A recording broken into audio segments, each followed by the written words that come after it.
Assalamualaikum warahmatullahi wabarakatuh. Perkenalkan saya Bagas Octaviano dari SGD 1. Di sini saya akan menjelaskan untuk genitalia feminina eksterna, tuba interna, dan ovarium.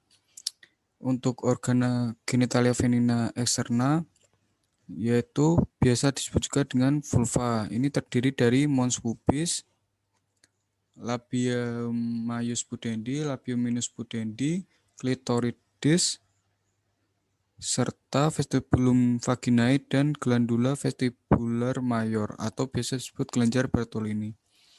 Nah, pada vestibulum ini memanjang ke himen pada ostium vaginae. Nanti di ventralnya terdapat ostium urethrae externum.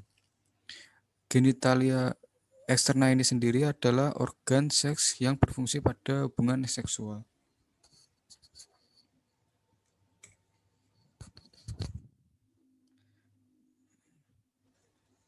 Pada gambar ini dilihat dari kaudal setelah pengangkatan fasia tubuh dan struktur-struktur neurovaskular.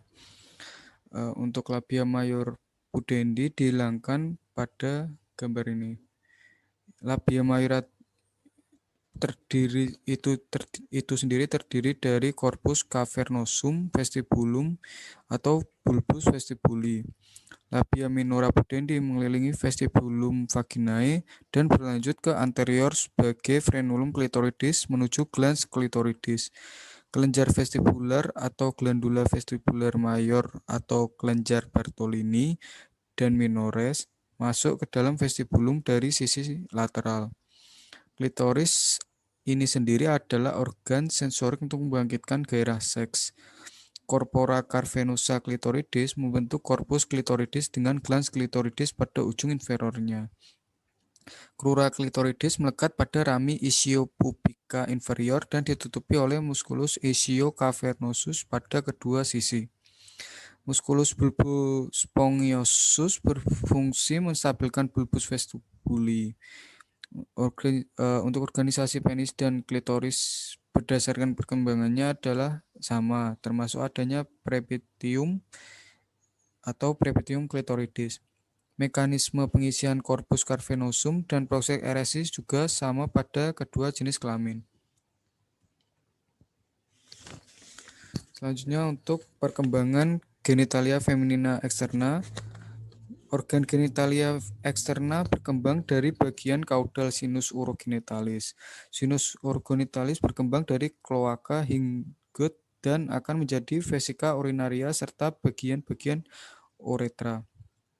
Yang berkontribusi pada struktur-struktur tersebut adalah eksodem dan jaringan ikat, yaitu mesenkim yang terletak di bawah sinus urogenitalis. Pertama-tama, genitalia eksterna berkembang secara identik untuk kedua jenis kelamin atau gonad indiferen, dan lalu dinding anterior sinus urogenitalis mengalami indentasi untuk membentuk urethral groove dan dibatasi pada kedua sisi oleh urethral fold. Di lateralnya terdapat labioscrotal folds dan di anterior terdapat genital tubercle. Kemudian genital tubercle berkembang menjadi klitoris atau corposa cavernosa di bawah pengaruh hormon seks perempuan yaitu estrogen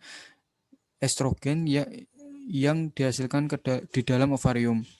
Berbeda dengan perkembangan pada laki-laki, genital folds dan labioscrotal folds tidak menyatu. Genital folds berkembang menjadi labia minora, labioscrotal folds akan menjadi labia mayora. Uretra perempuan yang pendek dan kelenjar Bartolini berkembang dari sinus urogenitalis.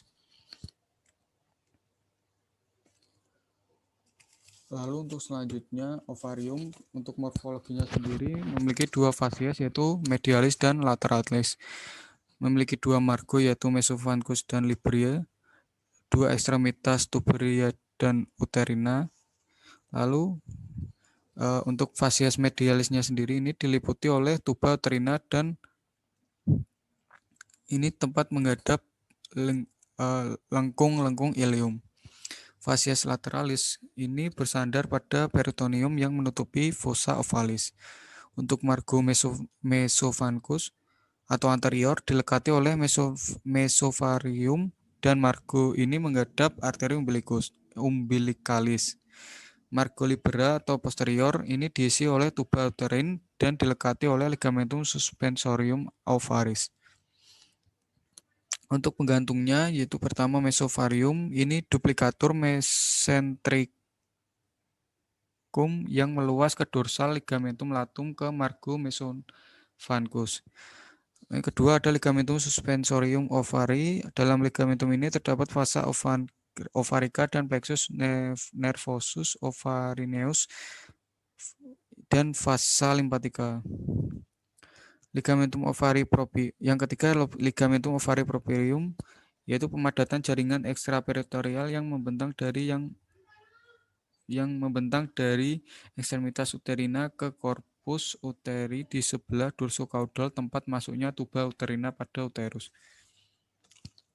Untuk vaskularisasinya yaitu yang pertama arteri itu ada arteri ovarica dari pas abdominalis aortae melintas ke kaudal dengan menyusun dinding abdomen dorsal. Arteri ovarica melepaskan cabang ke ovarium melalui mesovarium dan melepas ke medial dalam ligamentum latum uteri untuk memasuki tuba uterina dari uterus. Kedua cabang arteri ovarica berastomosis dengan arteri uterina. Untuk vena dan pembuluh limfanya, vena-vena meninggalkan ovarium dan membentuk plexus venosus papiniformis yang menyerupai pohon anggur dalam ligamentum latum uteri di dorsal ovarium dan tuba uterina. Masing-masing vena ovarica berasal dari plexus venosus papiniformis dan meninggalkan pelvis minor bersama arteri ovarica.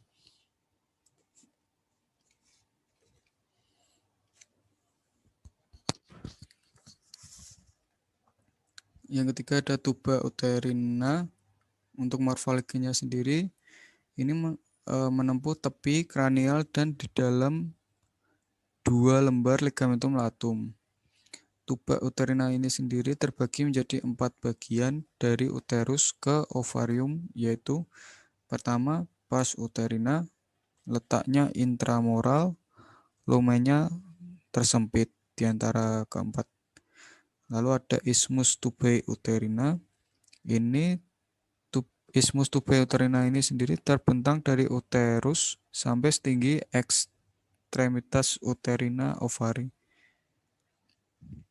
Lalu ada ampula tubae uterina. Bagian ini yang terpanjang, lumennya juga yang terlebar, namun dindingnya tipis. Yang terakhir ada infundibulum tuba uterina. Bentuknya seperti corong yang membuka ke ovarium atau biasa disebut ostium abdominale tuba uterina.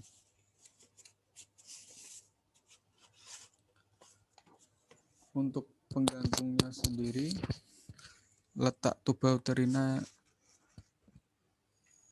ini pada ovarium mula-mula melengkung dan menempel pada margo mesophancus ovari, lalu melingkari ekstremitas tubaria dan berakhir pada margo libera dan facies medialis ovari.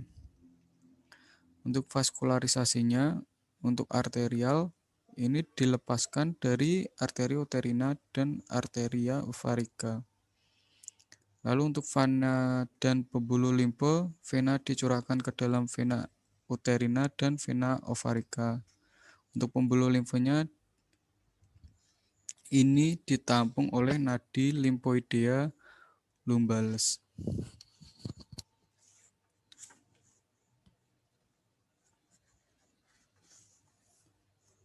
Terima kasih. Sekian dari saya, kurang lebihnya mohon maaf. Wassalamualaikum warahmatullahi wabarakatuh.